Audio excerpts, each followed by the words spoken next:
مشرانو زما عزیزان ورونو 1300 جمعو راسے ستاسو په خدمت کې اسلام کې پیدا شوی گمراہ فرقو بیان کوم. دا بیان د دې لپاره کوم چې پیتل ته وګورئ نو هغه هم ډېر چمکاویږي او سرو ته وګورئ که هغه نه چمکاویږي نو پیتل سره نه دي، هغه سره سره دي. دا ذهن کې کېنوئ.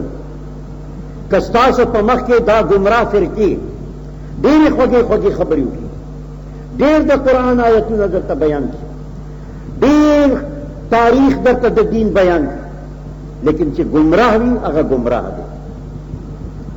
حق بیا حق دی.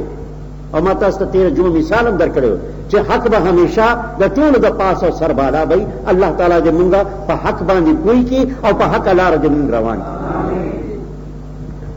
درېمه جمعه ده چې په خطبه کې زه دا آیت تلاوت کوم، لیکن د دې ترجمې مقرر ته ملو نه شوه. نن د دې د ترجمې نه شروع کوم.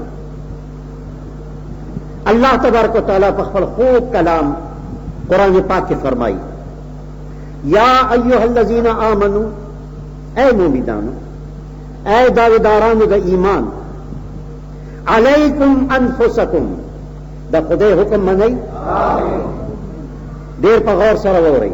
علیکم انفسکم، الله اے ایماندارو، اے داویدارانو د ایمان، تاسو باندې د خپل نفس حفاظت لازم دی. د خپل نفس حفاظت لازم دی. لا یضرکم، نشي دوکه کولی تاسو څوک، نشي گمراه کولی تاسو څوک، اذا اهتدیتم، کچری تاسو هدایت مونتی وي. که ته په سمه لاره روان یې، تاسو کږو وږو لارو ته نشي اړولی. الی الله مرجعکم جمیعا، الله ته به ټول پیش کیږو. فینبئکم، بیا به هغه مونږ ته وښیي، واضح به کړي راته بما کنتم تعملون، تا په دنیا کې څه کول. کمی فرقے پسې تلې، حق دې پیژندو که نه، عمر دې په گمراهۍ کې تیر کو او که نه حق پرستۍ کې دې تیر کړ. الله دې موږ ټول حق پرسته کړي. زما د دې بیان مقصد هم دا دی چې زه تاسو د گمراه فرقو نه خبردار کما. خو یو خبره ذهن کې واچوئ وروڼو، دا بیان چې زه کوم د خدای په کور کې کوم، دا بیان چې زه کوم د جمعې په ورځې کوم، دا بیان چې کوم د رسول الله په منبر باندې کوم، زما دې په خدای قسم چې زه به دروغ پکې نه وي. اورئ، دروغ به پکې نه وي. هغه خبره به کوم چې د هغې ثبوت وي، دلیل وي او حق وي. او چې بیا تاسو نه منئ نو خدای دې درته هدایت وکړي. زه خو دې نه زیات څه نشم کولی. خبرې واورېدې که نه؟ نن دې نه مخکې 2 فرقو بیان ما تاسو ته وکړو. یو د خارجیانو چې هغې دویم شکل د شیعاګانو دی. دمره بیان مې درته وکړو چې ستا دپاره کافي دی، اګر چې تفصیل ډېر دی دلته. دویم بیان مې درته د قادیانیانو وکړ چې انګریزانو یو فرقه په مسلمانانو کې داسې پیدا کا چې په مسلمانانو کې هغه تفرقې واچوي، د مسلمان طاقت کمزوري کی، مسلمان ټوکړي ټوکړي کی. دې دپاره یو قادیاني فرقه پیدا کړه. د هغې بیانو د په قدر ضرورت ما ستاسو په مخکې بیان کړ. نه د درېیمې فرقې بیان درته کوم. تاسو ته خاص کوم چې ډېر په غور واورئ. دا فرقه په پاکستان کې ډېره زیاته ده. تاسو هم ډېر قدر کوئ، مسلمانان ډېر د هغې عزت کوي، ډېر هغې سره کینی پاسي، ډېر هغې سره تعلق لري، ډېر ورته ښه خلک وایي. لیکن د الله او د رسول د شریعت په نظر کې دی ډېر ذلیل او ډېر خراب او ډېر گمراه خلک دي.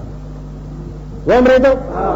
اوس تاسو ته به په خپله پته ولګي چې کوم خلک دومره گمراه دي چې د الله او د رسول په نظر کې هغې ذلیل دي، تاسو هغې سره کم سلوک کوئ. تاسو به په خپله اوس پته ولګي. دې نه مخکې چې زه دا بیان د هغې فرقې درته وکړم، ما ته به غوږېږدې بچیه خندا پرېږده، خبرې پرېږده، دا جومات دی. اول دا خبره واورئ، 13 جمعه مې د دې څه قدر وضاحت درته کړی و چې دې هندوستان او په پاکستان کې چې څه وخت انګریزانو حکومت جوړ شو، هغه وخت په لندن کې ملکه وکټوریا د انګریزانو بادشاہ وه، ملکه وه. څه وخت چې هغې هندوستان فتح کړ نو په لندن کې په پارلیمنٹ کې یو د پارلیمنٹ ممبر پاسېدو او په پارلیمنٹ کې دا تقریر وکړو. الفاظ داسې وو چې خدای مونږ ته د هندوستان په سرزمین باندې قبضه راکړله. د ملکه وکټوریا جنډې په ټول هندوستان کې اوچتې ولاړې دي. عیسی مسیح په برکت سره مونږه کامیاب و کامران شو. دا دغه انګریز لارډ دی، لارډ د هغې تقریر دی واوره. اوس مونږ ټولو ته پکار دي چې خپل پوره قوت په پوره طاقت سره یو ځای کړو او هندوستان کې عیسایت خواره کړو. ټول خلک په عیسائی مذهب باندې راواړو. لاس لري داسې به نه کېږي بابا، داسې به نه کېږي. دا پارلیمنٹ کې چې هغه دا خبره وکړه نو قرارداد منظور شو او دا هغه قرارداد پر رڼا کې پادریانو یو سیلاب هندوستان ته راغی. یو یو کوڅه کې، یو یو محله کې، یو یو ښار کې دا پادریان وګرځېده. خلکو ته د دولت پیشکش وکړو، نوکرۍ پیشکش وکړو، ښځې او جینکۍ ورته پیش کړي او دا ورته ویل چې زموږ مذهب ته راوړئ. الحمدلله ثم الحمدلله، الله تبارک وتعالی هغوی ذلیل او رسوا واپس واستول. او سوا د هغه هندوانو نه چې هغه ډېر ذلیل ګڼلی شي د هندوانو په نظر کې هم شودر ورته ویلی شي، یا هغه میترانو نه چې خلکو کره به جاروګان وهل هغه عیسایان شو. لیکن مسلمانانو کې یو کس هم عیسائی نشو. دا برکت د علماو، دا برکت د علماو. علما میدان ته راوتلو، د هغې سره مقابله وکړه، په هر ځای کې هغې له شکست ورکړه او هغې دې ځای نه شکست خورده واپس لندن ته لاړ. هغې د تلو نه پس ته ما تاسو ته دا بیان بیا وکړ چې د هغې په وینا باندې ډېر علما کرام سوله توخې جوړې شو. په هغې باندې د بغاوت مقدمه جوړه شوه، سوله توخې جوړې شو، زرګونو په تعداد. د هغې تفصیل په تېر جمعې په بیان کې شته چې څه وخت دا بې شماره علما کرام شهیدان کړي شو. نو په هندوستان کې عالمانو سره غم پیدا شو چې انګریزان که داسې عالمان، دا ډېر اوچت اوچت عالمان داسې شهیدان کوي نو یو ورځ به داسې راشي چې په هندوستان کې به عالم پاتې نشي.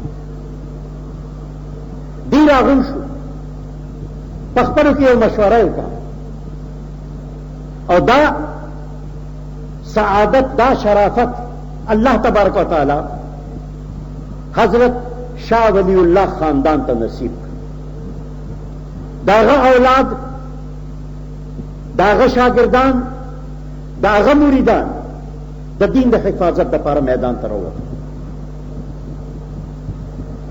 دا عالمان په دوه ټولو کې تقسیم شو.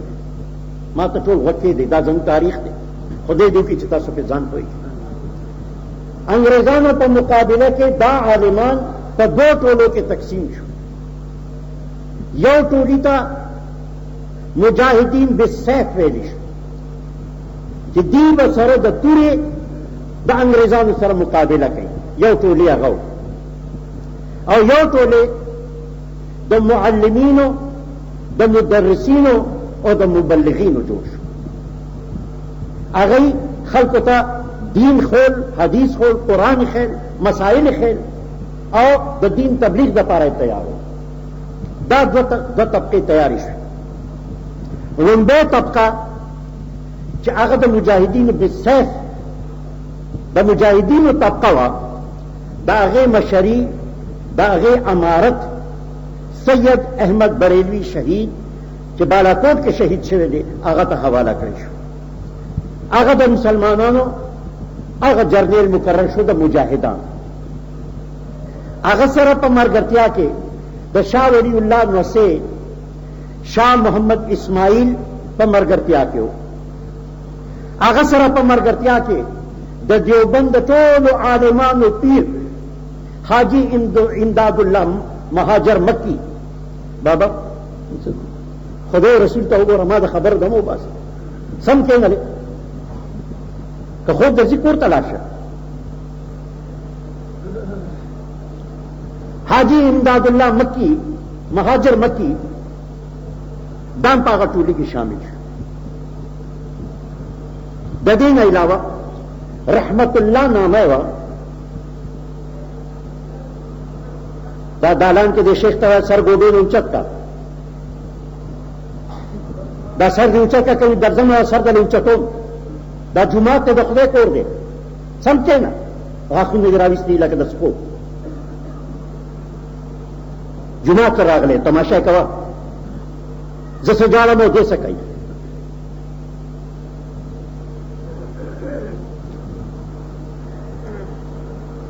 د دې نه علاوه دویمه طبقه وه د مدرسینو د معلمینو د مبلغینو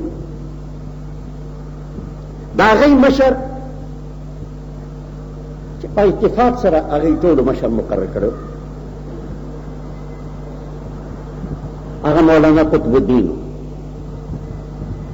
د شیخ الحدیثو د حدیثو تعلیم یې ورکړو بل ورسره شاه عبدالغنی دې شیخ القرآن د قرآن خلکو ته خیر بل ورسره مولانا محمد قاسم نانوتوی رحمت الله علیه چې چا د دارالعلوم دیوبند بنیاد یې بل ورسره رشید احمد گنگوهی چې هغه الله تعالی ډېر لوی درجات او ډېر لوی برکات ولا ورکړي ډېر لوی عالم دي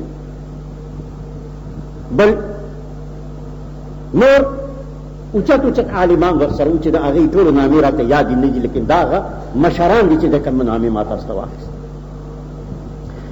مبلغینو خپل کار شروع کو ځای په ځای مدرسې کولاو کې مدرسینو درس شروع کو مسلمانان ته قرآن حدیث خول پکار دي چې دوی د دین نه خبر شي چې جماعتونو کې خوبونه نه کوي دوی د دین نه خبر شي چې جماعتونو کې خندا نه کوي دوی د دین نه خبر شي چې دین سره مینه او محبت پیدا شي مجاهدان ته جوړ شي د دین لپاره مدرسې کولو شي بل طرف ته مجاهدینو تورې راویستې هغه انګریزانو سره برسره پیکار شو اوس تاسو دا واورئ دا د کمې زمانې واقع چې زه تاسو ته بیانوم دا 1867 عیسوي د عیسوي کال دی لس کاله شوي دي تقریبا چې انګریزانو په دې علاقه باندې خپل حکومت قائم کړی دی 1857 کې هغې حکومت قائم کړ او د لسو کالو کې هغې چې څومره ظلم کولی شو ویې کړ او هغې نه پس علما متحد شو او بیا داسې یو تحریک شروع شو اوس واورئ 1861 کې په پاکستان او په هندوستان کې چې څومره سیاسي پارټۍ دي څومره مذهبي پارټۍ دي د دې د یو نامه نه وه یو پکې نو نه د دې مشر نه د دې کشر یو پکې نو نو انګریزانو سره جهاد چا کولو علماو چا کولو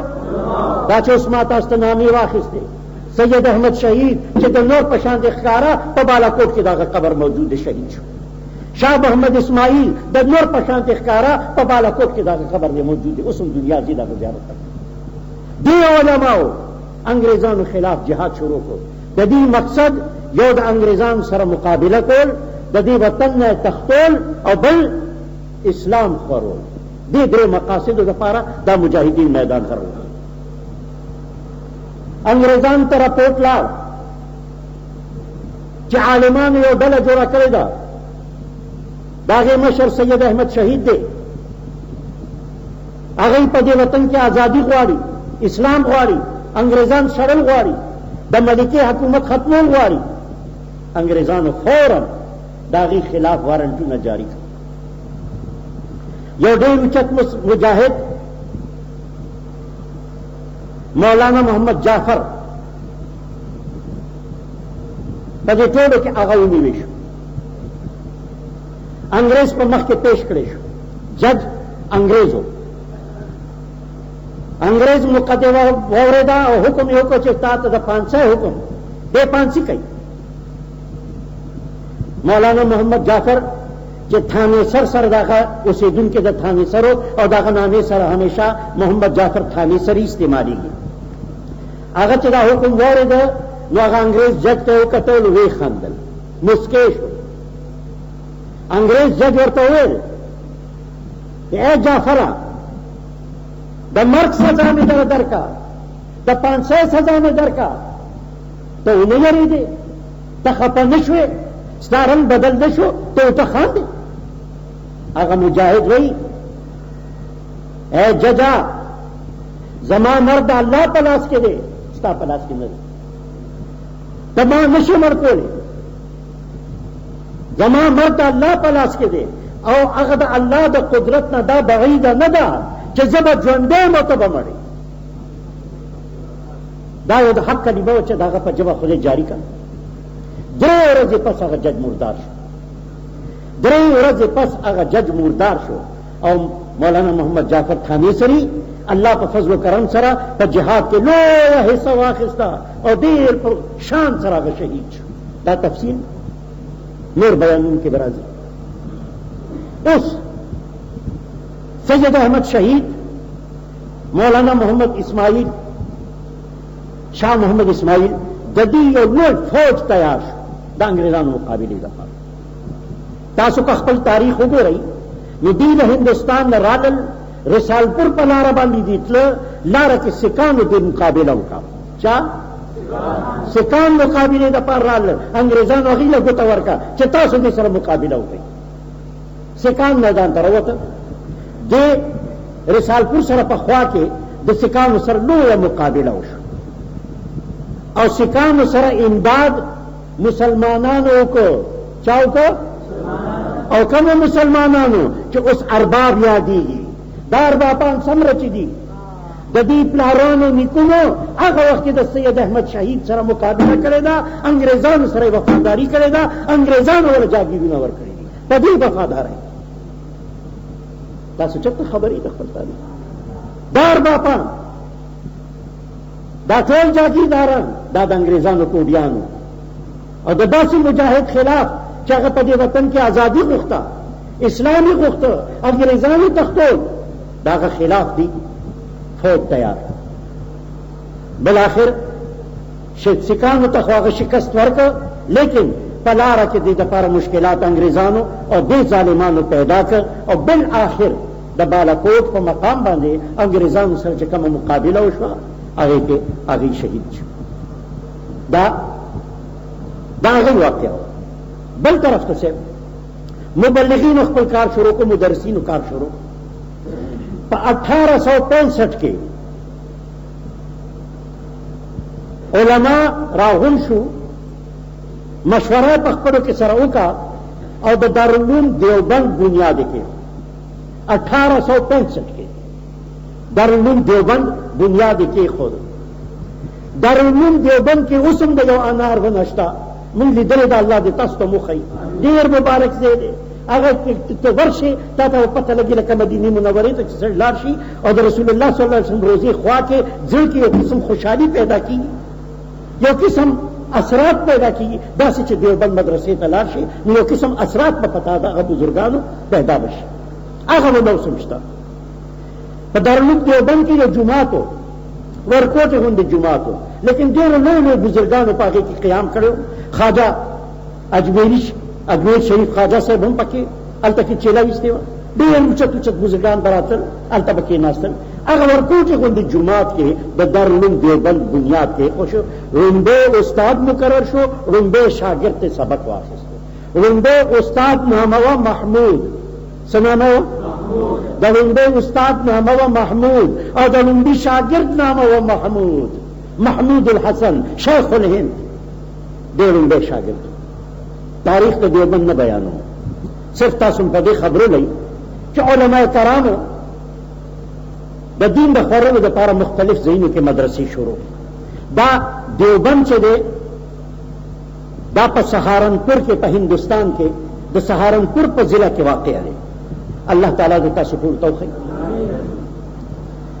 انګریزانو داسې کار وکړ چې مولانا محمد قاسم نانوتوی، رشید احمد گنگوہی، مولانا حافظ محمد ضامن اور نور علماء کرام خلاف وارنٹ جاری کر جدی گرفتار کر اور انگریزانو د چې کم یو گرفتار کر نو څنګه چې نن کشمیر کې هندوستانان یو کس گرفتار کی بوزي نو سبا دغه لاش پروتي ژوندې هغه بیا نه راځي. نو انګریزانو چې بوتله نو هغه عالمان به بیا ژوندي نه راتله.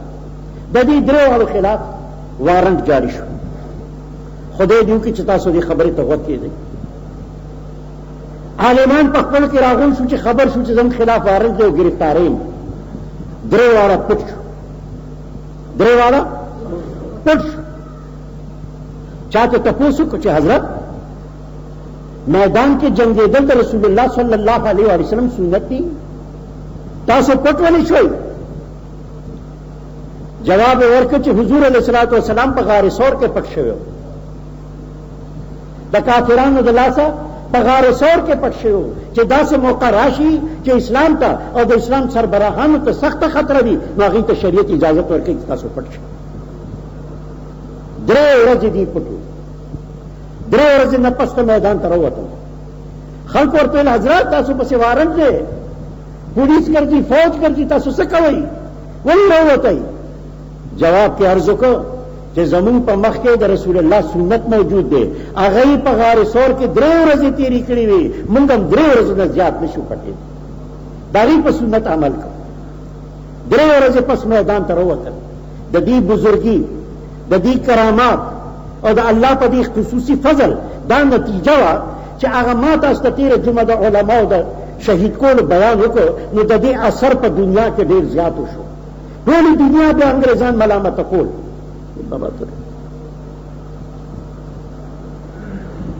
ډېر افسوس دی بابا، قبر کې چې لاړ شي بیا څومره تر قیامته خوب کوه، خو خدای دپاره څه یو څه ځان سره.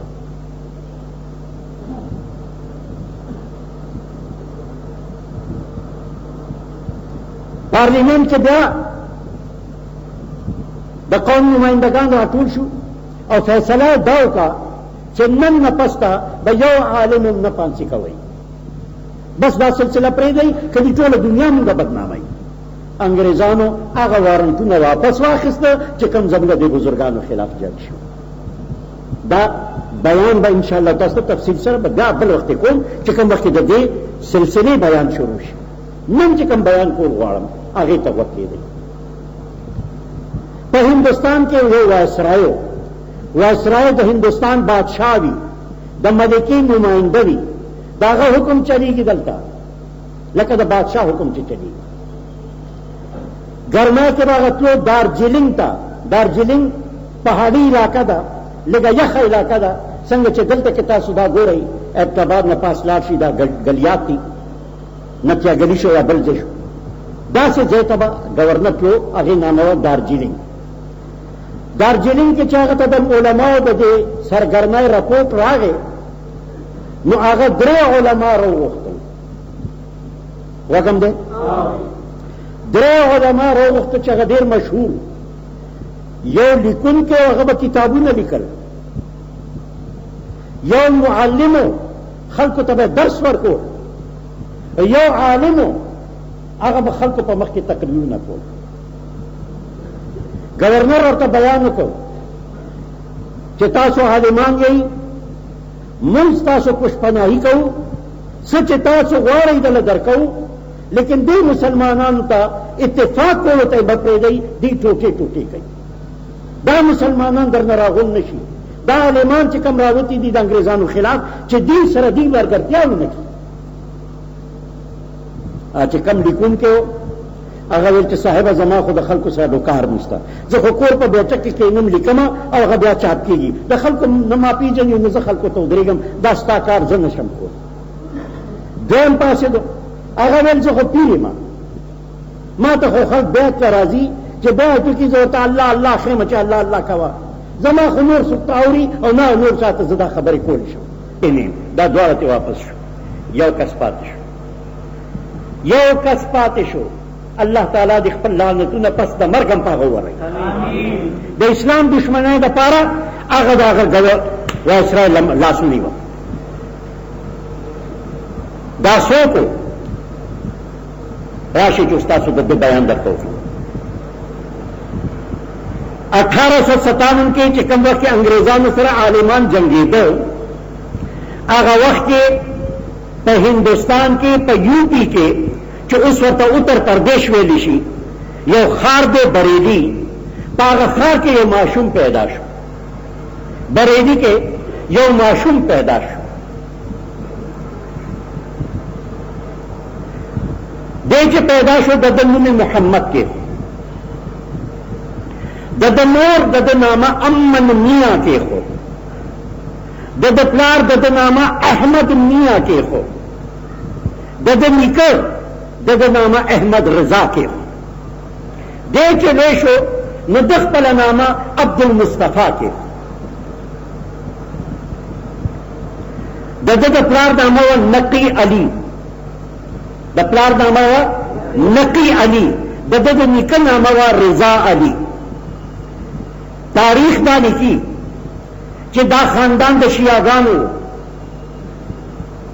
نامین د شیعاګانو دي او د دې په زندګۍ کې چې کوم عمل د کړی دی نو هم د شیعاګانو طرفداري د ډیره کړې ده او د هغې مسلو ته رښتیا ویلي دي نو حقیقت کې و شیعه لیکن په شیعاګانو کې ما تاسو ته بیان کړی چې دې کې یو مسله ده د تقیه دوی ورته تقیه وایي یعنی حق خبره ظاهري نه پټئ هغه پټولو ته دی ډېر لوی ثواب دی هغې ته تقیه وایي نو دی احمد رضا تمام عمر تقیه وکړه و شیعاتو ته ښکاره نه کړه هغه پټو ساتله او صاحب ځان ته مسلمان ویل د خپل پلار نقي علی او د نیکه رضا علی نه علم حاصل کړ چې هغه په هغه زمانه کې ډېر لوی عالمان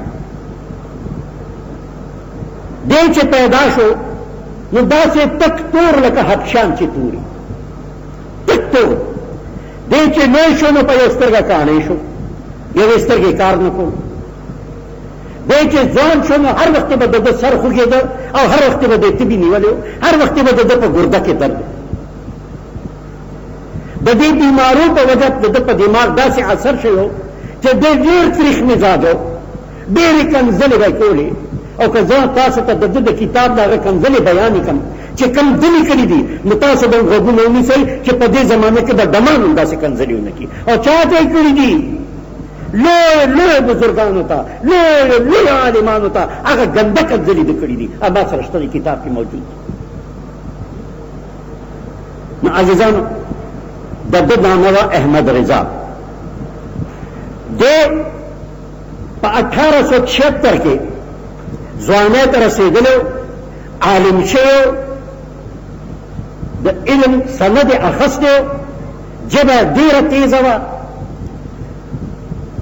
ډېر کتابونه یې لوستي وو لیکن یو شیطاني حرکت پکې و چې د هرې خبرې مخالفت به ده کوو انګریزانو دپاره دا یو ډېر مناسب غوندې سړی میلاو شو هر څه قیمت چې هغې ورکړ خو د خپل ایمان په دارجلینګ کې د وایسرای په لاس خرڅ کړ راغی او راتلو سره په بریلي کې په خپل کور کې د عالمانو پسې د کفر مشینې شروع کړ ټول اوچت اوچت عالمانو ته د کافر وویل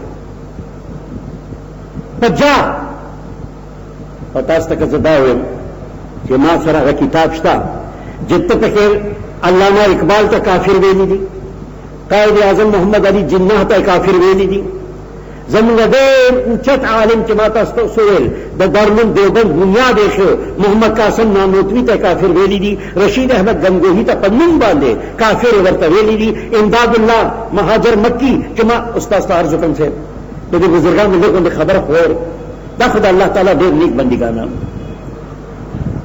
امداد الله مهاجر مکی چې د دیوبند علماو پیرو د جهاد په دوران کې چې د پسې وارن شو نو دی لاړو مکې معظمې ته هجرت یې وکړ مکه معظمه کې نو د علم خورولو او هملته وفات شو او چې وفات شو تاسو خبر یې د محمد رسول الله صلی الله علیه وسلم مشره بیبي حضرت خدیجه الزهرا رضی الله تعالی عنها په خپو سره د قبر دی په مکه معظمه کې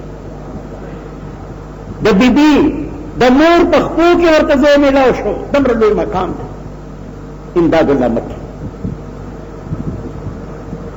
حضرات دې په کېناستو ټولو ته د کفر فتوی ورکړي. نتیجه دا ده چې اوس هم د دې چې څومره مریدان دي عالمانو ته کافر وایي،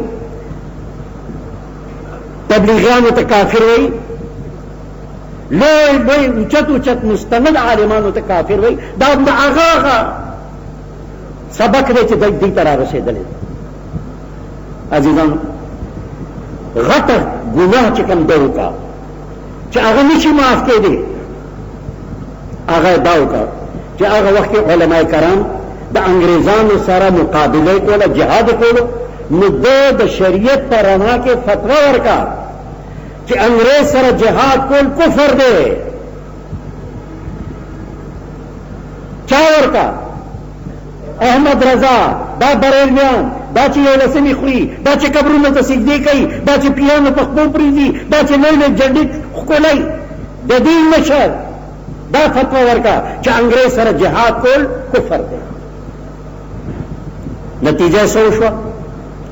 ستاسو غوندې ساده مسلمانان چې علم ورسره نو دا خیال وکړو چې یو دومره لوی عالم فتوا ورکړې ده نو دا ضرور کفر دی، نه کوو جهاد ورسره.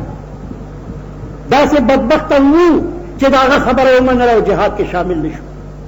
لیکن چې کوم په جهاد کې شامل شو، الله تعالی هغې ته هغه مقاصد نصیب کړ چې کوم مقام بل چاته نه دی نصیب شي. عزیزانو راشئ، اوس د دې احمد رضا متعلق تاسو پوه کړم چې دې څه دی. دې نری نروچ کې خېټه غټه وه، کتابونه بس ټول ورځ به ناستو، کتابونه به لوستل، نور د ګرځېدو ونه. هغه کتابونو نه د خپل مقصد بیانونه به یې راټولول او د عالمانو خلاف به فتوی جاری کول. داسې یو مذهب پیدا کړ په اسلام کې، داسې یو تفرقه پیدا کړ په اسلام کې چې نن په ټول پاکستان کې د هغه د مذهب خلک دي. نن زموږ حاکمان، نن زموږ وزیران، نن زموږ صدر، نن زموږ وزیر اعظم، نن زموږ ټول وزیران چې څومره په پاکستان کې دي دا د احمد رضا په مذهب باندې دي. د دې په ټولو په وینه کې د هغه تعلیم شامل دی. د هغه تعلیم څه؟ د هغه تعلیم واورئ چې خدای نامې له خدای دی، ټول کار محمد کوي، ټول طاقت محمد سره دے، خدای صرف خدای دے، جو لینا ہے لے لو محمد سے. نتیجہ سو شوا د خلکو په ذهن کې د محمد مقام لږ اوچت ښکاره شو، د الله نه سیوا کولو دپاره. بیا بل بیان ورکړ چې الله بذات خود د محمد په شکل کې دنیا ته راغلی دی. دا محمد نه دے، اللہ دے، نعوذ باللہ. دا د خلکو ذہن کې واچو. او تاسو کوئ چې زه دروغ یم، نو یو کتاب دی د ده، د هغې نامه ده فتاوی افریقا.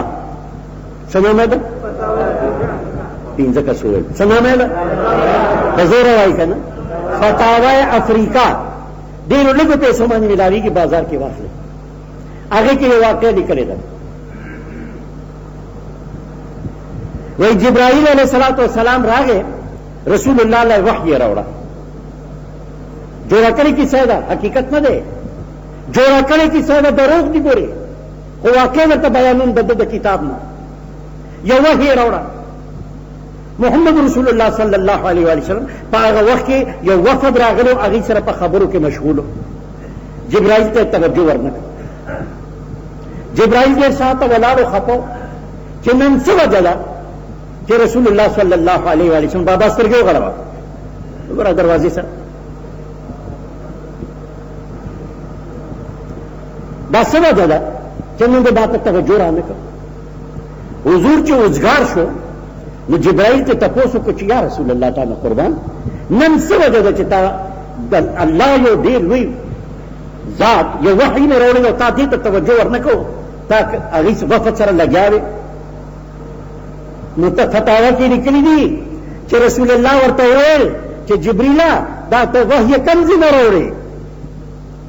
کمزې نه وحي راوړې ویل د اوو آسمانونو د پاسه یو ګمبد دی زه هغه ګمبد نه بهر ولاړم او د ګمبد نه دننه نه ماته آواز راځي چې لاړ شه محمد ته دا پیغام ورسوه وی محمد رسول الله صلی الله علیه وآله وسلم جبرائیل ته ویل چې تا چېرې ګمبد کې دننه کتلي دي ویل نه ما نه دي کتلي ویل لاړ شه وګوره چې ګمبد کې دننه څه دي تاسو اورئ دا خبره دا فتاوی افریقا کې لیکلي دی احمد رضا لیکلي دي جبرائیل واپس لاړ چې ګمبد هغه سوري کې وکته نو وی جبرائیل حیران شو وی هغه محمد چې په ځمکه یې پرېښود دلته ناست و نعوذ بالله سمر دوی درود وی محمد الله وماغه وحی راستوله وماغه له وحی راتله کم کتاب مې درته وښیم فتاوی افریقا وی ګورئ چې دروغ هم که رښتیا هغې کې دا خبره شته داسې عقیده چې څوک لري نو تاسو څه وایي چې دا مسلمانان دي دا پرېږدئ ټولو نه اول دا خبره واورئ نو تاسو ټول واورئ زمونږ د مسلمان په حیثیت سره دا عقیده ده چې الله یو دی د هغه په ذات کې د هغه په صفاتو کې شریک نشته تاسو ټول وایي ستاسو هم دا عقیده ده تاسو هم دا عقیده ده دا بهر مسلمانانو ستاسو هم دا عقیده ده الله یو دی په ذات کې او په صفاتو کې د هغه په ذات کې او صفاتو کې شریک نشته بچیا خان دمه بچیا خدای لپاره خان دمه لویه فتنه درته په سر ولاړه ده کفر ته دې راکاږي ایمان در نه تښتئ او ستا غوندې ځوانان پکې غلطېږي خدای دپاره واوره چې ته غلط نه شي زمونږ عقیده دا ده چې الله یو دی ذات هم یو دی صفات هم نور هېڅوک پکې شریک نشته ټیک ده که نه دی خو اول الله سره دا شریک پیدا کړ چې محمد الله دی دا خو ذات کې شریک پیدا کړ بیا په صفاتو کې شریک دی وی چې محمد عالم الغیب دی خبر ته غوږ کېږدئ ګورئ د دې عقیده ده چې محمد عالم الغیب دی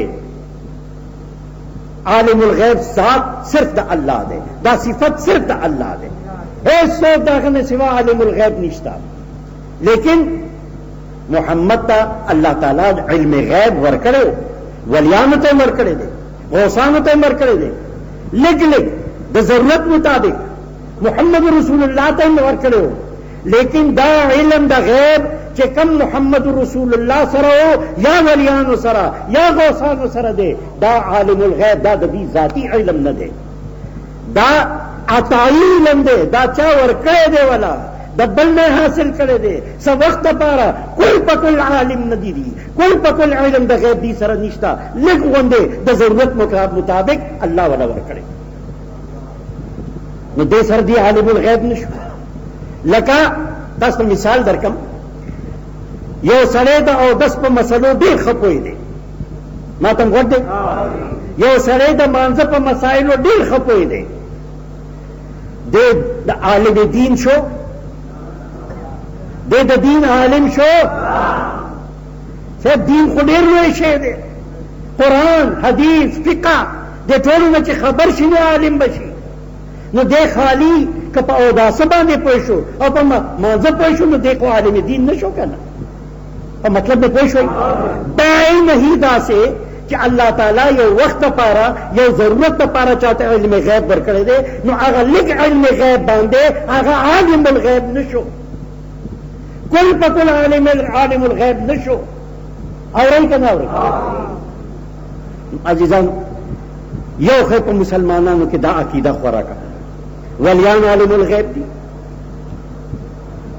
یو داسې انسان دی چې د ګناهونو نه ډک وي دا عالم الغیب دی لیونی وي دا عالم الغیب اسلام کې یو خدا لوی غم پیدا کړو مسلمانان په خپلو کې سره وجنګېدل په دې یو مسله باندې دویمه مسله را پیدا کړه محمد صلی الله علیه وآله وسلم حاضر او ناظر دی حاضر او ناظر دی یعنی هر ځای کې موجود دی هر څه ته ګوري دا صفت دا الله دی دا صفت او زموږ عقیده ده چې دا الله په صفت کې څوک هم شریک نه دی نو محمد د ټولو انسانانو نه ټول مخلوقاتو نه برتر دی، بزرگ دی، بہتر دی، افضل دی، لیکن اللہ نہ دے، دا اللہ پر صفت کے شامل نہ دے، دی ہوئی اگر حاضر و ناظر دے، منگ وائی اگر حاضر و ناظر نہ دے.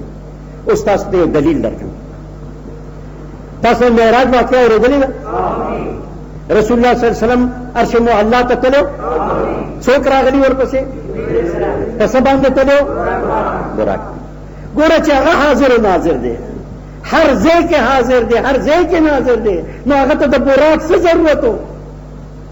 خو هغه ته صفت حاصل دی، رسېدلی به عرش معلا ته که نه، رسېدلی به بیت المقدس ته که نه. پوه نه شوئ بابا جی؟ لږې ورځې دي ستا او زما، لږ ویښ شه چې محمد رسول الله حاضر و ناظر دی. دی دلته وایي اللهم صل علی محمد، اوچت پاس ولې پاسې دی؟ بیا هغه دی راغی رسول الله صلی الله علیه وسلم. تاسو به د دې په محفلونو کې کتلي وي، نعتونه وشي، تقریرونه وشي، دا ټول پاسي او سلام شروع کی. وی ولې وی رسول الله صلی الله علیه وسلم راغی، حاضر دی. دا عقیده باطل ده، د دې عقیده هیڅ ثبوت نشته. حضور علیه الصلاۃ والسلام حاضر و ناظر نه دی.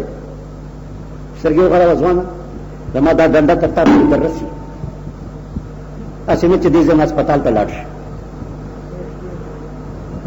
چې زه وخورم، زه ځان ستړی کوم، زه ایمان ستا تازه کوم، زما په غېږ کې دا ارمان دی چې خدای تا پوهېږي او ګمراهۍ نه دې بچ کړي، ته به رانه څنګه وده شي؟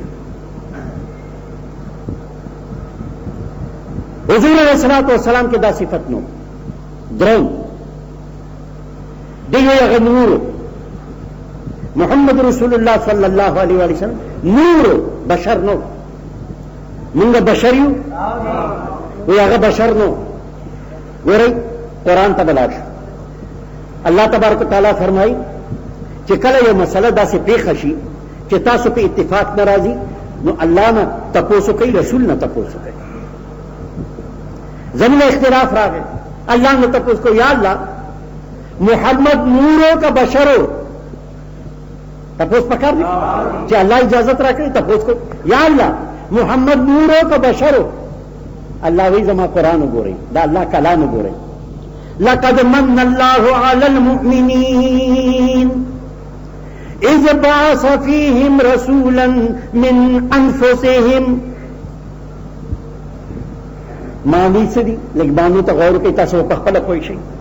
اللہ تبارک و تعالی فرمائی بے شک او مومنان په د زما لوی احسان دی چې ما د دوینا د چانا د دوینا چانا د دوینا په دوی کې پیغمبر واسطو، د دوینا په دوی کې مې پیغمبر واسطو، د فرښتو نه، د جناتو نه، د دوینا. دا څوک دي؟ اشارہ چاہتا دا مونتا مومنانو نا، مسلمانانو. مسلمانان بشر دی کا نور دی؟ بشر دی کا نور. مومنان کے بشر دی، اللہ فرمائی اے مومنانو بتاسو نامی بتاسو کے پیغمبر محواز کرو. نو ساگا بشر دی کا نور دی؟ کاغی نی چے نور دی.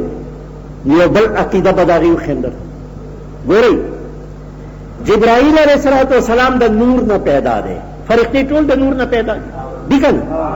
لیکن خبر غور سره وری لویا فتنه دا بهر خدای دا پاره دے فتنه نظام ساتي. جبرائیل علیہ السلام دا نور نہ پیدا دے. پس سدرۃ المنتہا دا او آسمانونو نہ پاس اللہ ورته حکم کئی اے جبرائیل لاشا دا ابراہیم پخپو کی اسماعیل پروت دے، ابراہیم پلاس کے چارہ دا چاوے چې د ابراهیم مړی ته رسی هغې نه مخکې لاړ شه، جنت ته ګډورې بوځه، ابراهیم په خپو کې څومره وه او اسماعیل ترې راخلاص کړه. څومره وخت دی؟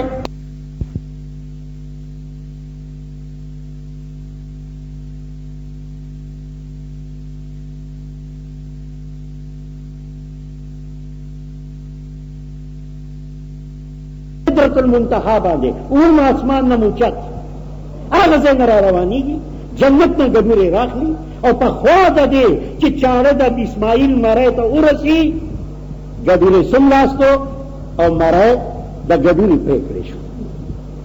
رسول اللہ صلی اللہ علیہ وآلہ وسلم تے تپوسو کہے جبرائیلا ستا رفتار سمر دے پا کب رفتار تو مزل کے نو جواب ورکئی چاہے دخدے حبیبا دا علم اللہ ممتن دے خولے فرشتوں تا حساب کتاب نورزی دا علم اللہ ممتن دے خولے البتہ دمرات معلوم دا چیزد وہ آسمانون نپاس پا صدرت المنتہا باندے موجود ما چار دا ابراہیم دا لاسنا دا اسماعیل مرے تطلا اور زد صدرت المنتہا نا جنت تا اور غزے نگبیر میں رو دا ابراہیم خفو کے میوا چولو دمرت تیز رفتار میں پاغورز باندے کروا چیزا ما وزر ہور اخستے ہو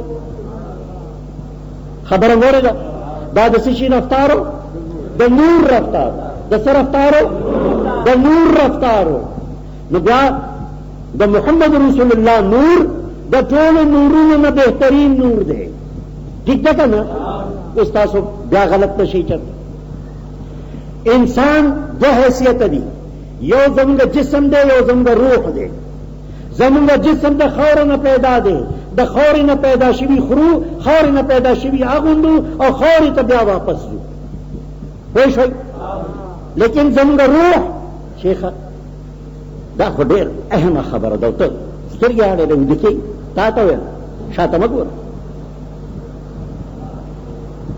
زمونږ روح ستا روح زما روح د هر انسان روح د نور نه جوړ دی د څه نه هغه د نور نه جوړ دی عالم بالا نه راغلی دی عالم ملکوت نه راغلی دی او چې څه وخت دا روح مونږ نه وځي نو بیا اسمانونو ته ځي دا ځمکې ته نه ځي خبره ګورې ده نو چې زمونږ روح نورانی دی نو د محمد رسول الله روح نور دی کنه لیکن د ټولو د روحونو نه د ټولو د نور نه بهترین نور دی پوه شئ په خبره نو په دې معنو کې چې د رسول الله نور د ټولو د نور نه بهترین دی دا منو چې روح نور دی لیکن جسم بشر دی جسم بشر دی په خبره پوه شئ اوس واورئ عزیزان کستا دمره پورې وی نو هم خیر اوس څه وایي درته وی دا کمال په ولیانو کې هم شته په قطبانو کې هم شته هغه هم هر ځای حاضر و ناظر دي هغه هم ډېر لطیف جسم لري نو تاسو څه وکئ د هغې په خپو پرېوځئ هغه نه خپل مطلب غواړئ هغه نه دعا غواړئ هغه نه خپل حاجت غواړئ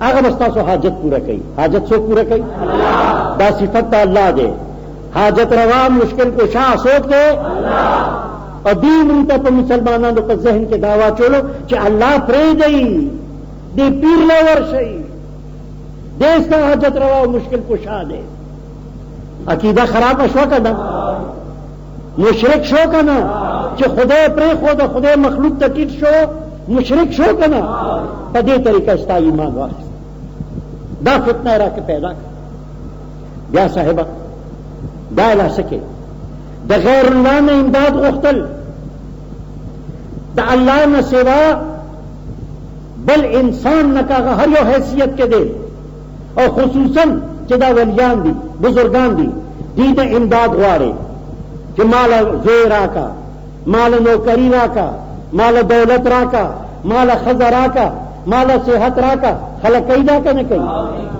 دا فتنه کوم ځای نه پیدا شوه دا د احمد رضا پیدا کړه دا ستاسو ښځې چې په قبرونو وغړېږي او د قبرونو طوافونه کوي او د قبرونو جاروګانو کاڼي په ځان وهي تاسو خبر یې چې دا شرک دی تاسو خبر یې دا شرک دی او چې څوک ښځه شرک وکړي په ښځه طلاقه شي خاوند باندې طلاقه شي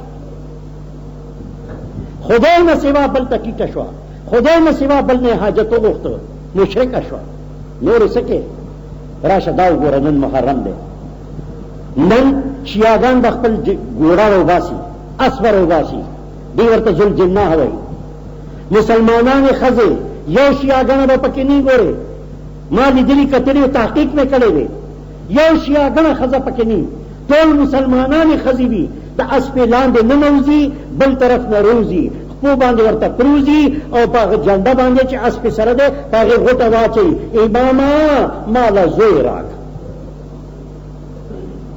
کم خزی چې دا وکړه مشرکه شوه، په خاوند طلاقه شوه، که خاوند ساتي حرام ساتي، که بچی پیدا کیږي حرامیان پیدا کیږي. واورېده که نه؟ نو صاحب دا درته چا وښیل؟ دا احمد رضا وښیل. احمد رضا درته وښیل. الله دې ټولو ته هدایت وکړي او خدای دې د هغه پیروکارو ته چې کوم هغې پسې روان دي هغوی ته دې هدایت وکړي، لیکن که د هدایت قابل نه ګڼي نو خدای دې مسلمانان ته نه په حفاظت کې وساتي. عزیزانو، احمد رضا فرقه وایي دا بریلوي فرقه چې کم کس 11 ورکوي، بیماری نه بچي، د الله د غضب نه بچي، حادثې نه بچي، د مشکلاتو نه بچي، مقدماتو نه بچوي، چې څوک 11 ورکوي. ما د دې وضاحت خو ډېر ځل کړی دی، خو تاسو هم واورئ. دا 11 وایي څه ته؟ ما ټول کتابونه کتلي دي، تاسو ته اجازه ته وی ګورئ. د 11 ثبوت اسلام په کتابونو کې نشته، شریعت په کتابونو کې نشته. دا څه شی دی؟ تاسو کوي ما دې سره ډېر وخت تیر کړی دی. دې څه وایي؟ عزیزانو، ما تاسو ته ویلي چې نن خلک هم دې نن مه کوئ.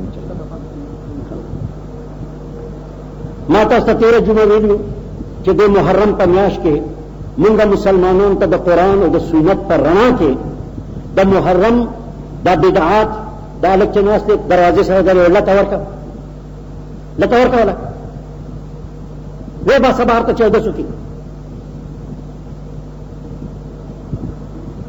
اوزه بار 1400 کا. مونږ د مسلمانانو ته هغه غلطې لارې چې کوم شیعاګان کوي هغې نه منې کوو، پوهیږو چې حقیقت څه دی. د کربلا چې کوم اصل واقعات دي هغه خلکو ته ښایو او دا ډېر ضرور دي. کوم بدعات دي، کوم مشرکانه افعال دي، هغې باندې خلک پوهیو چې دې نه ځان بچ کوي. او الحمدلله زمونږ دې جلسو سره په خلکو کې ډېر بیداری پیدا شوې ده. ډېر خلک د دې وړاندې ویجاړو نه بندي شوي دي. الله دې ټول منې کړي. نو دا جلسې مونږ کوو دې لپاره چې مسلمانانو ته پې فایده ورسي، لیکن مونږ ډېر غریبانان یو، مونږ سره پیسې نشته، نه انګریزانو نه اخلو، نه امریکې نه اخلو، نه مونږ د ډالرو غلامان یو، نه د بل چا ته لاس نیسو. مونږ ستاسو په مخکې جولای نیسو، تاسو نه غواړو او ستاسو په دې امداد باندې جلسې کوو. تېره جمعه ما تاسو ته خاص وکړو او زما دا ډېر یقین و چې تاسو په زړه کې د اسلام مینه شته، چې په ګنټو دلته ناست یئ او تاسو د اسلام د بیان ته، د دردناک بیان ته غوږ ایږدئ، نو ضرور ستاسو په زړه کې به د اسلام مینه وي. نو که مینه وي نو تاسو به ښکاره کړې. نو چې 2 پیسو خبره راله نو صاحب چې شمار وکړو نو د یوې جلسې خرڅ نه جوړېدو ته مسلمانانو الله په بخ کې سرخو کېدو دپاره، د اسلام تبلیغ کې شاملېدو دپاره، په خپل رزق کې برکت پیدا کولو دپاره، د الله محبوب جوړېدو دپاره تاسو ته خاص کومه چې څنګه وسه کېږي په دې جوله کې واچوئ. یو پیکټ سګرټ مسکه نن دې کې واچوه، یو چینک چای مسکه دې کې واچوه، مړ به نه شي پې، هېڅ تاوان دې پې نه کېږي. نن په یو میلمه باندې 10 روپۍ 20 روپۍ مه خرچ کوه، دې کې واچوه. نن الله له قرض ورکړه او چې ته الله له ورکړې نو هغه قرض دې ضایع کېږي نه، قیامت پر ورځ الله ډېر په حساب تاله درکړي. د خدای لپاره ما شرمنده کوئ ما، د مودې راسې درته ناست یم او د دین محبت او دین بیان درته کوم، لیکن چې لږ د عمل وخت راشي، د امتحان وخت راشي، نو بیا د رسول الله صلی الله علیه وسلم خبره اورئ. اورئ حضور فرمایي چې کم سړی کنجوس وي، کم شوم، د ده په جیب کې ډېرې پیسې وي، لیکن د ده په پیسو باندې شیطان چکونه لګولي وي، شیطان په چکونه لګولي وي، نو دی بهر ته راویستی نشي د خدای د لارې دپاره. که زړی غواړي راویستی نشي، شیطان په چکونه لګولي دي. نو تاسو اندازه ولګوئ چې ستاسو جیب کې هم شیطان چکونه لګولي دي او که نه الله تعالی در باندې فضل کړی دی او په نیکانو کې په سخیانو کې دې شاملوي. خدای لپاره نو ډېر په زړه د اخلاصه په دې جوله کې راته واچوئ چې مونږ دا 5-6 جلسې دي چې ډېر په شان سره وکړو چې د شیعاګانو په مخ کې ونه شرمېږو. کوم ځای کې مې خبره پرېښې وه، خبره مې کوم ځای کې پرېښې وه، دا ستاسو د حاضرۍ نتیجه ده، چا ته یاده نه ده. ما دا بیان کولو درته چې الله نه سوا بل څوک ته حاجت روا مشکل کشا نه دی. چا دا خلک تاسو کوم طرف ته اړئ دا ستاسو ایمان خرابوي، دا ستاسو اسلام خرابوي، دا تاسو دوزخ ته راکاږي. او دا صرف او صرف د انګریز په اشاره باندې. انګریز ورته دا چل خیر چې دي کې نفاق پیدا کا، دی ټوټي ټوټي کا.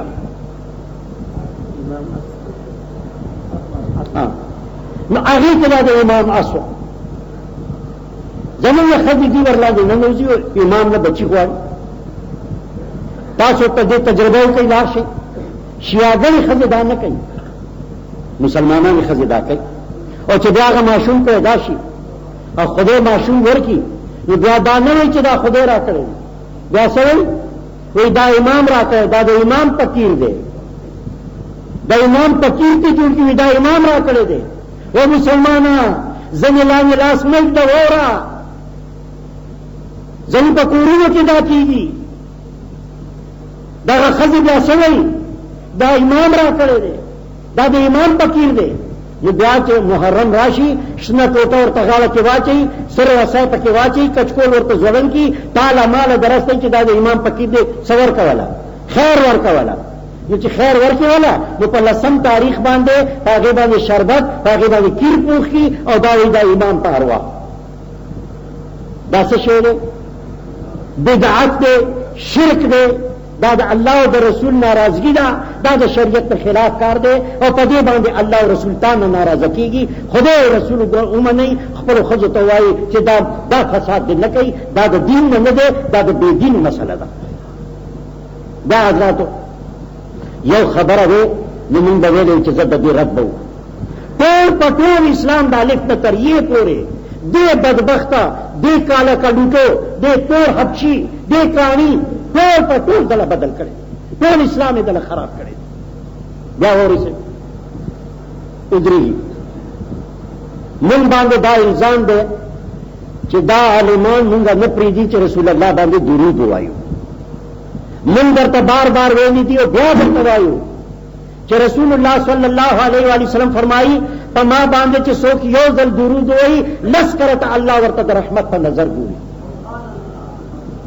من به تاسو څنګه منې کوو چې تاسو درود نه وایي؟ من تاسو مجبوروي چې درود وایي، هر وخت درود وایي، دې سره الله تعالی تاسو ته د رحمت په نظر ګوري.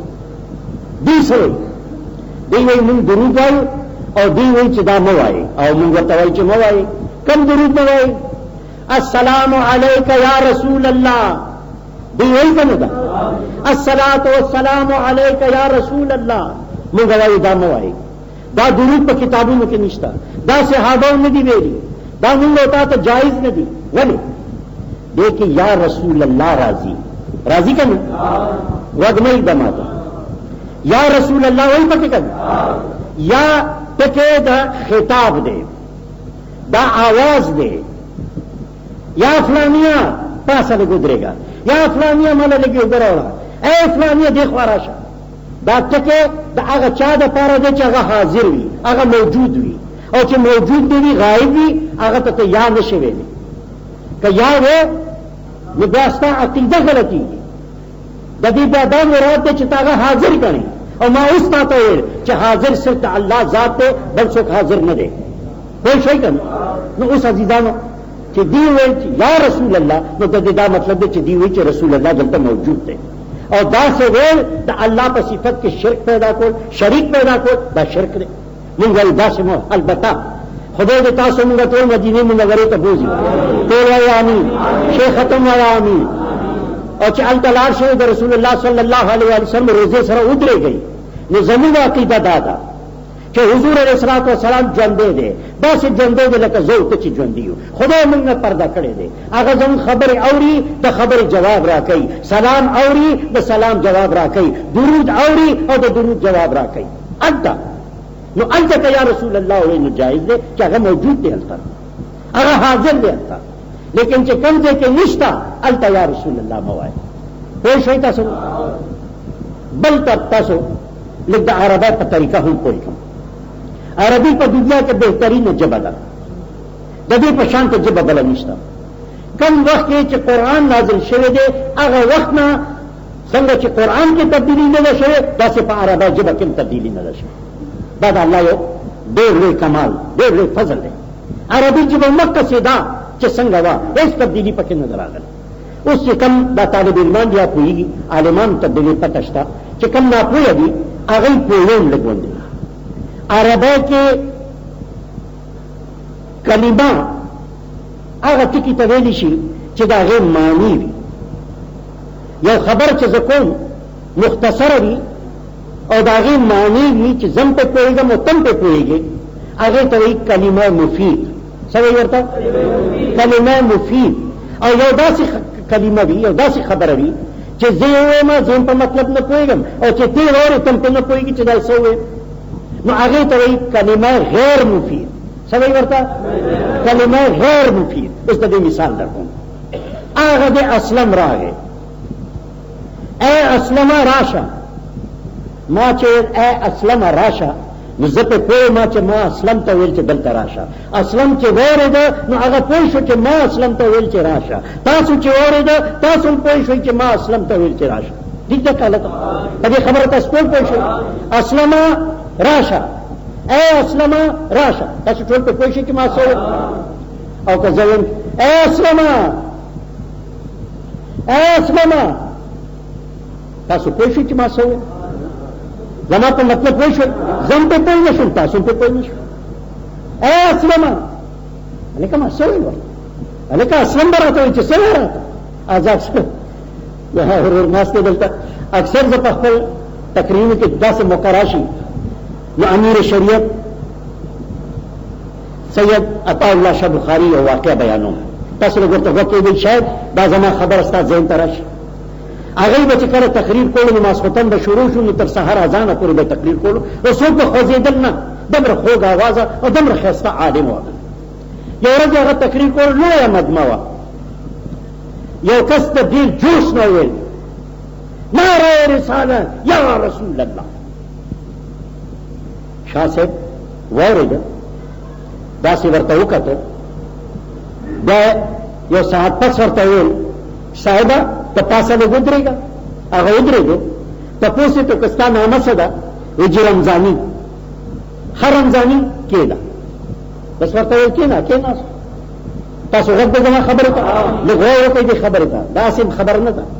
شاه صاحب لګیا دی اوس تقریر کوي ډېر په جوش کې تقریر کوي لګیا دی.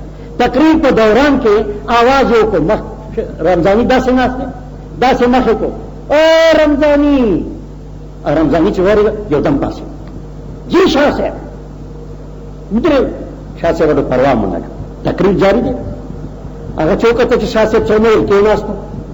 یو ساعت پس شاه صاحب مخ دې خواته اے رمضاني رمضاني بیا پاسې جی شاه صاحب کیا حکم ہے څه حکم دی شاه صاحب. شاه صاحب پروا نه بیا خپل تقریر جاري دی.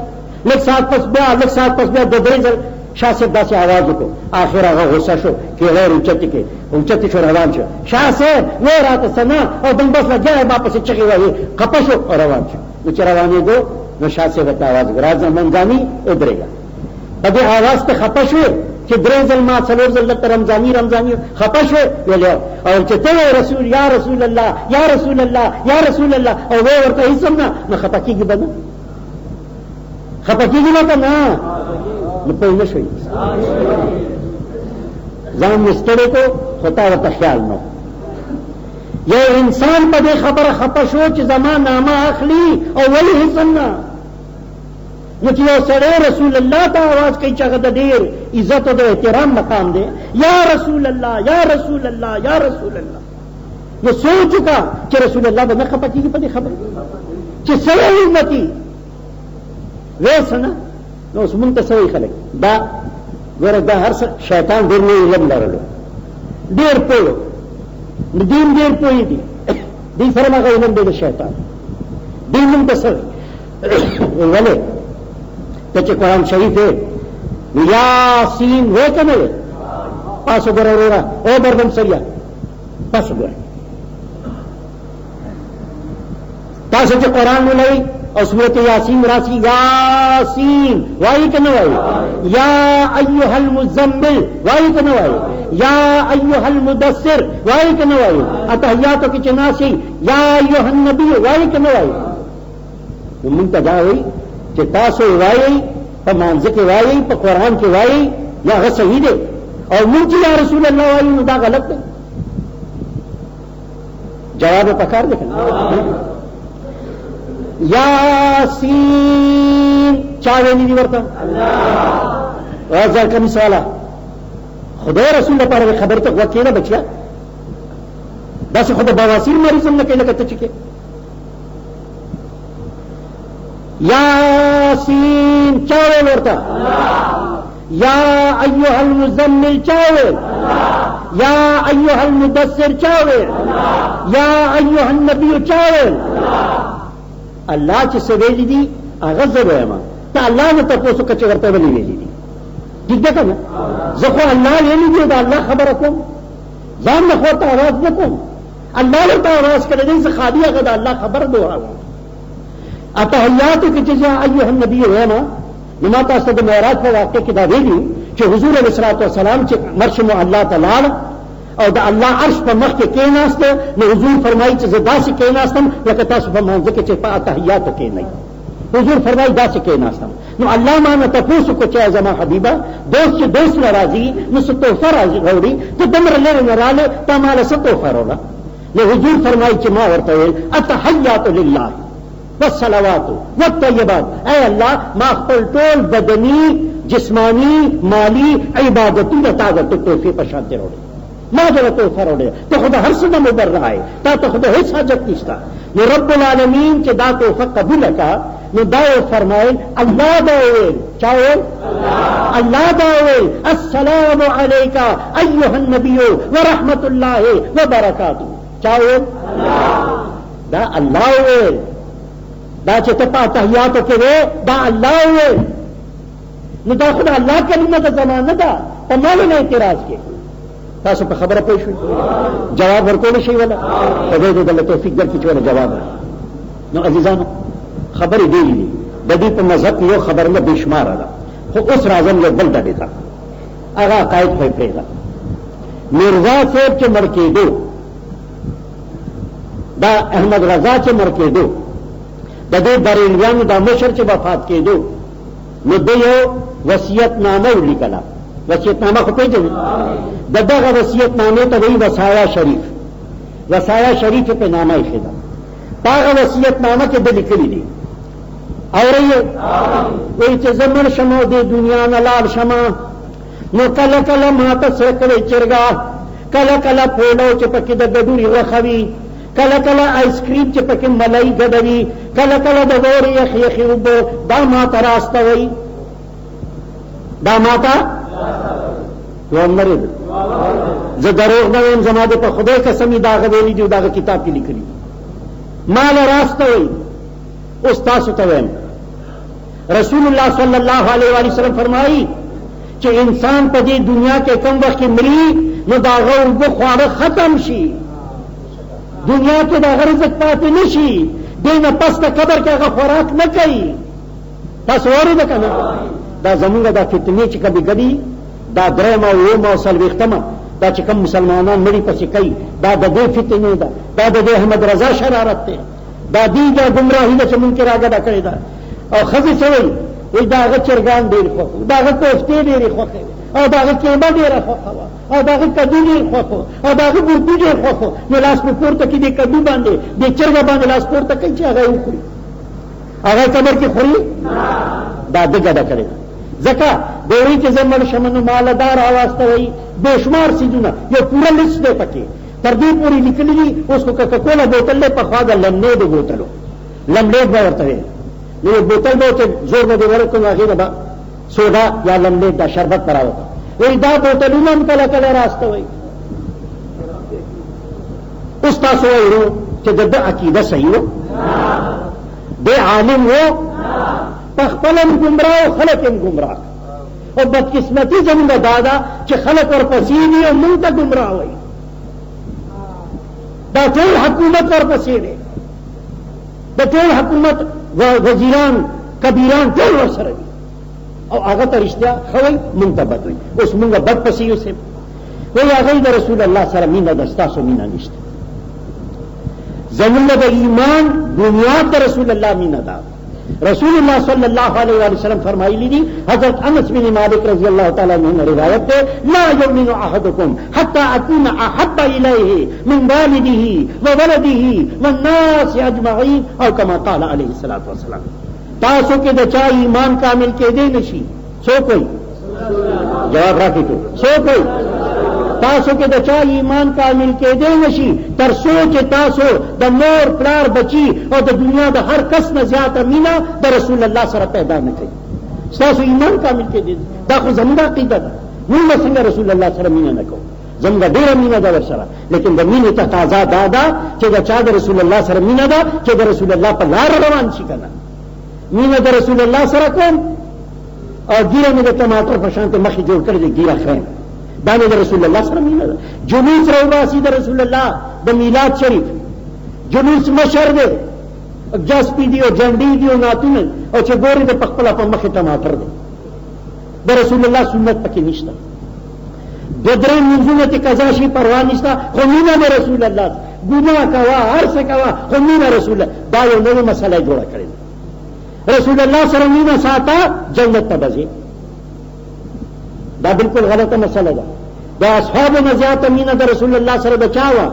لیکن اصحاب کرامو منځونه کول، ګیرې ساتلې وې، جهادونه یې کول، سختیانې برداشت کولې، قربانیانې ورکولې. صاحبه مینه خو دې کوئ مینه هم کوله او ورسره عملا یې ثابتول چې زما د رسول الله سره مینه. دا بدبخت د دروغو مینه کوي خلکو سره. به هر حال عزیزانو خبرې خو ډېرې دي، وخت ډېر کم و، پکې دومره لویه مسله د 1876 نه تر دې پورې ما نشو بیانولی. لیکن یو خبره تاسو ټول ته کوم، که اورئ یې، که ظلم غواړي او که نه غواړي، که خفه کېږئ که خوشحالېږئ، دا خبره زما واورئ. اسلام په ټول روی زمین شته؟ ټول روی زمین باندې شته. پاکستان او په هندوستان کې د قبرونو ته سجدې، غلافونه، جنډې، جاروګان وهل، کاڼي وهل، پیر نه غوښتل، قبر نه غوښتل، زما د په خدای قسمي په ټول روی زمین چرته هم نشته سوا د هندوستان او د پاکستان. تاسو پوه نه شوئ؟ ولې دلته شته په روی زمین ولې نشته؟ اسلام خو هلته هم شته که نه؟ هلته د قبرونو نه خلک ولې نه غواړي؟ هلته په قبرونو جنډې ولې نشته؟ هلته جاروګان ولې نشته؟ الله د تاسو ټول مدینې منورې ته د رسول الله په روزه باندې جاروګان نشته، رسول الله پر روزه باندې مالګه نشته، د رسول الله پر روزه باندې کاڼي نشته. هلته څوک هغه په ځان نه وهي. دا چې کوم کاڼي میخي دي دی په درجه کې د هغه نه لوی دي؟ جواب راکړئ لوی دي؟ شیخ صاحب جواب راکړه لوی دي؟ نو چې لوی نه دي نو تاسو صاحبانو دا کاڼي په ځان مه وهئ، دا بدعت مه کوئ، دا شرک مه کوئ، دا د رسول الله تاسو توهین کوئ، هغه نه به لوی ګڼئ. تاسو پر روی زمین دا نشته، قبر ته سجده نشته، پیر ته سجده نشته، قبر نه غوښتل نشته، قبر باندې حلالي نشته، یو لسمه په ټول روی زمین نشته. دلته ولې شته؟ ما تاسو ته شروع کې خبره کړې وه، بیا واورئ. دلته ځکه شته چې دلته انګریزانو حکومت او دا فرقه انګریزانو پیدا کړې ده. دا د انګریزانو په اشاره پیدا شوې ده. نو انګریزانو ورته دا چل خېلې دی سر اوچت کا بابا، او هغه د انګریزانو د مرضیو مطابق دی دلته کې دا فتنې شروع کړي دي، او دا چې څه ویني او څه دوی کوي دا ټول د انګریزانو په اشاره کوي. د دې د دین سره هیڅ تعلق نشته. وامرې صاحبان خدای دپاره داسې فتنو نه ځان وساتئ، الله دپاره دې فتنو نه ځان وساتئ. دا یو ورور مې وایي چې زموږ یو کلی دی، هغې کې یو زیارت دی. په هغه کلي کې د جمعې لمونځ هم کېږي، د اختر لمونځ هم کېږي. حال دا دی چې مخکې هم ته قبر دی، وروسته هم ته قبر دی، چې کوم ځای کې خلک لمونځ کوي. مسله واورئ، ډېره ضروري ده.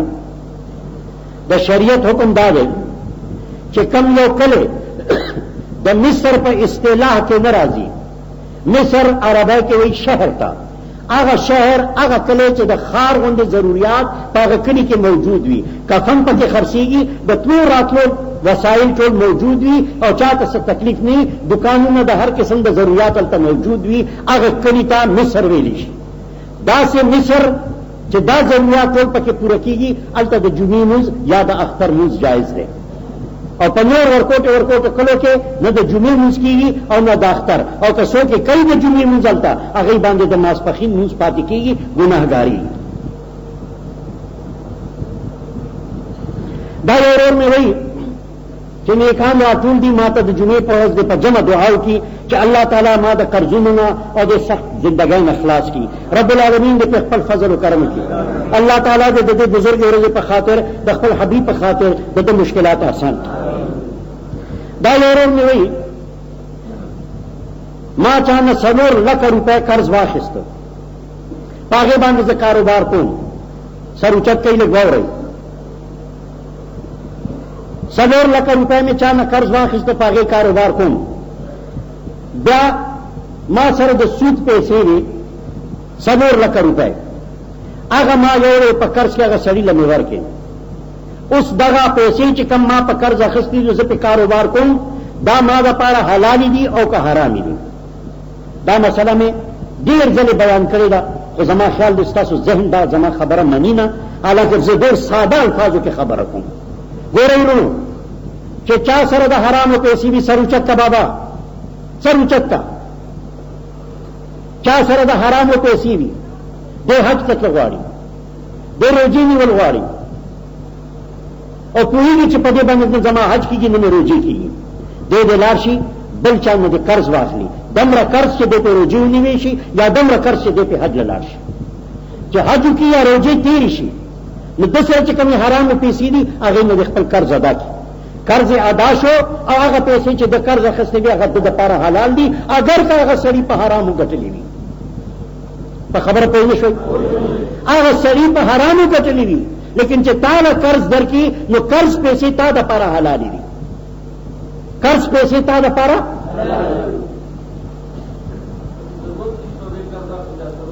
هغه خبره دلته ضروري نه ده، زه د مسلې بیان کوم درته. یو سړي ماشوم پیدا شو هلک، وړوکوالي کې هغه هلک چاله ورکړو چې دا ستا شو، دا ستا زوی شو، هغه لوی کړو، هغه ځوان شو. اوس دی دا تپوس کوي چې دغه هلک چې د چا و که هغه پلار یې بر شو چې د چا نه دی پیدا دی، نو د هغه په وراثت کې د ده حق شته او که نشته؟ ولې نشته؟ دی د هغه زوی دی، د هغه د نطفې نه پیدا دی، دا حقیقي زوی نه دی. اوس تاسو یو خبر باندې بل هم پوه کړم، یو هلک که څوک واخلي لوی کړي ماشومتوب نه، نو دا د ده حقیقي زوی نه دی، اوس د ده د لور نکاح دې هلک سره کېږي، جایزه ده. خبر واورېده؟ د ده د لور چې چا دا ماشوم لوی کړی دی او زوی ګڼي، د ده که خپله لور وي نو د هغې نکاح دې هلک سره جایزه ده. خبر واورېده؟ نو د دې هلک د خپل پلار په میراث کې حق شته. یو مسله هسې خو ډېرې دي، یو مسله مونږ د هندوانو نه زده کړې ده، 200 کاله مونږ هندوانو سره یو ځای تېر کړی دی، ډېرې خبرې کې مونږ زده کړي دي. یو خبره دام ده چې زموږ ښځې دا وایي چې د چهارشنبې په ورځ باندې څه کار مه کوئ، چهارشنبې په ورځ سفر مه کوئ، چهارشنبې په ورځ باندې جامې مه مینځئ، چهارشنبې په ورځ چا سره اقرارنامه مه کوئ. ولې؟ وایي دا ډېره منحوسه ورځ ده، نقصان به وي، تاوان به وي، ګناه به وي. دا بالکل غلطه ده. دا ټولې ورځې د الله دي، ما ته غوږ کېږئ، کور کې زنانو ته دا ووایئ دا ټولې ورځې د الله دي او دې کې یو ورځ هم منحوسه نه ده، هر یو کار پکې چې ته کې جایزه ده، خو چې جایز کار وي غلط کار پکې مه کوه.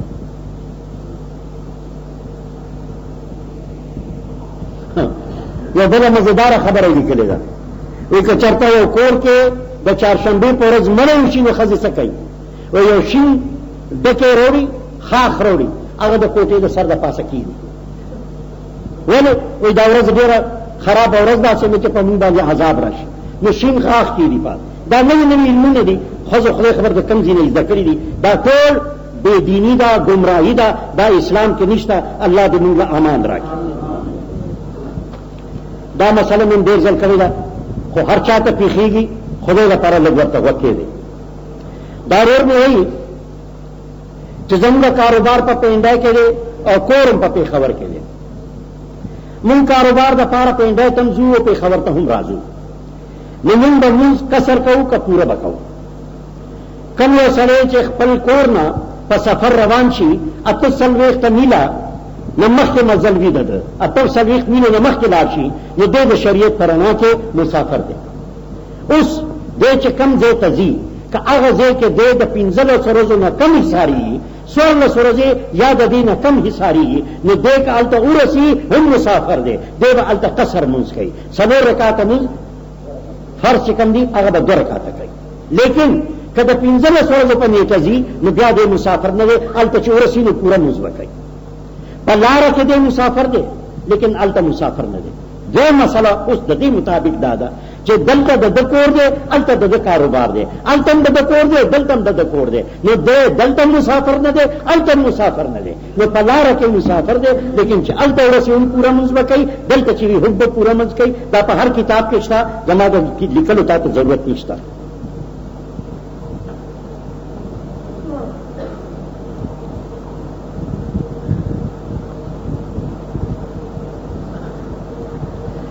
د یو شته خاوند ښځه هرڅه یې لیکلي دي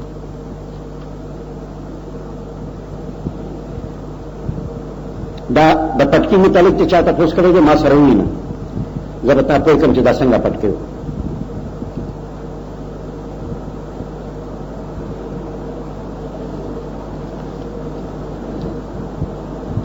دا وایي چې مریان صاحبان ډېر داسې دي چې مانځه دپاره پټکی نه وایي په ټوپه مونځ کوي.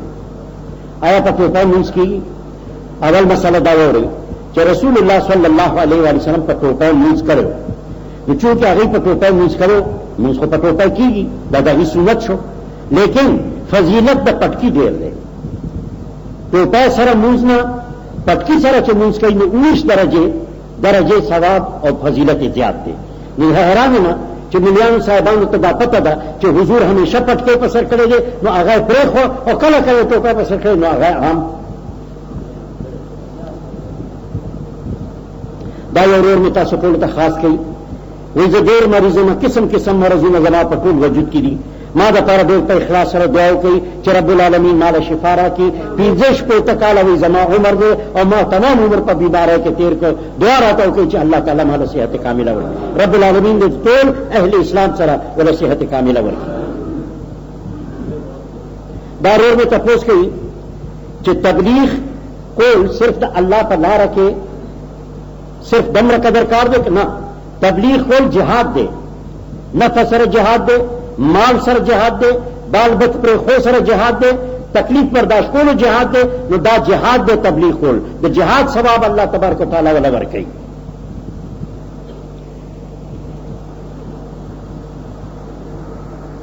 تیره جمعه ما ویلي چې زمونږ د دې ورور مودودي نامه غلطه ده. تاسو ته مې ویلي که نه؟ د ده نامه ده عبدالاعلی مودودي. اب ویلی شي پلار ته اعلی ویلی شي ټولو نه لوی ته. تاسو وایي که نه سبحان ربی الاعلی اعلی وایي که نه څوک ټولو نه لوی نو عبدالاعلی د ټولو نه د لوی پلار نو نامه غلطه شو که نه؟ پوه نه شوئ؟ نو ما دا ویلي چې دا نامه غلطه ده. نو دی وایي چې بعض خلک وایي چې هغه د قرآن پاک په 14 ژبو کې ترجمه کړې ده. بالکل دروغ لعنت الله علی الکاذبین. بالکل دروغ یې هغه نه دی کړی په 14 ژبو کې بلکې هغه په یو اردو کې ترجمه کړې ده. او هغه ترجمه څنګه ده دا چې څه وخت زه د مودودي مذهب درته بیانوم د دې فرقې بیانوم نو ثبوت به ځان سره راوړم بیا به تاسو ته ښیم چې هغه څنګه ترجمه څنګه کړې ده. الله دې د هغه د ترجمې نه موږ وساتي.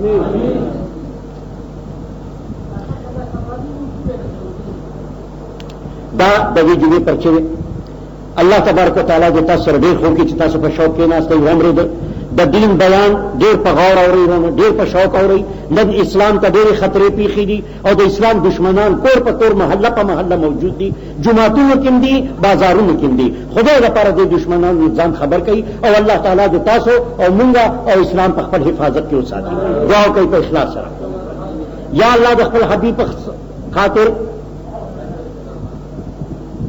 یا اللہ د خپل حبیب په خاطر د دې جمعې مبارک ورځې په خاطر پروردګاره د خپل کل اسماء الحسنا په خاطر الله دا څومره مسلمانان چې دلته ناست دي الله د دې ګناهونه معاف خدا دې په شوق سره ستاسو د دین بیان ته ناستو پروردګاره د دې ناستی په برکت د قیامت پر ورځ دی د خپل حبیب سره په جنت کې داسې یا الله د دې دنیوي اخروی حاجتونه پوره کړي خدای دې په دنیا او په آخرت کې چاته محتاج مه کړي الہ العالمین د خپل درگاه نه د دې حاجتونه پوره کړي پروردګار اسلام د پروي زمين باندې بره ورکړي دشمنان د اسلام هر ځای کې چې دي تباہ او برباد پروردګار افغانستان کې امن او خوشحالي راولي دا برباد افغانستان یو ځل بیا آباد کړي الله د افغانستان غم ځپلي مسلمانان په خوشحالي باندې پروردگار په خپل قدرت کامله سره ټول مهاجرین سره د عزت خپل کورونو ته ورسوي پروردگار په کشمیر کې غازیان او مجاهدینو سره غایبانه امداد وکړي الله کشمیر آزاد کې پاکستان سره شامل کړي یا الله په بوسنیا کې په چشنیا کې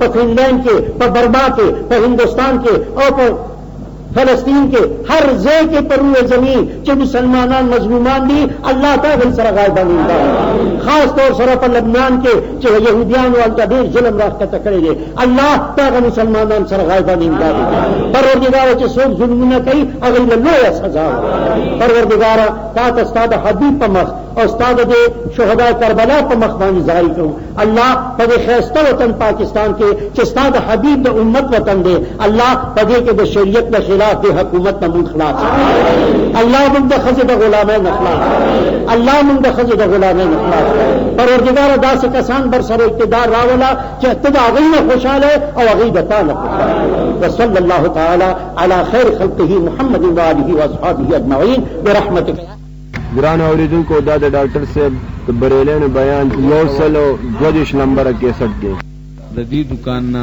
ترلاسه کېدی شي